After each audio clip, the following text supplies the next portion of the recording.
আমরা এই দেশেতেই জন্মি, এই দেশেতে মরবো, পালাবো না। কোথায় পালাবো? পালাবো না, প্রয়োজনে ফখরুল সাহেবের বাসায় গিয়ে উঠবো। কি জায়গা দেবেন? না হলে ঠাকুরগাঁয়ের বাড়ি আছে না, ওই বাড়িতে গিয়ে উঠবো। ঠিক আছে?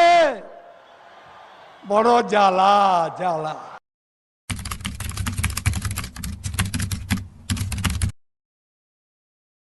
আমি কখনো পালাবো না। পড়েছে, তাই না? আবার আমার ঠাকুরের বাসায় আসতে চেয়েছিলেন। ঠাকুরের বাসায় তো আসছেন না, কোথায় আছেন ভাই? কোথায় আছেন? আমি আপনাকে আমন্ত্রণ জানাচ্ছি, আসেন আমার বাসায় এখন আছেন।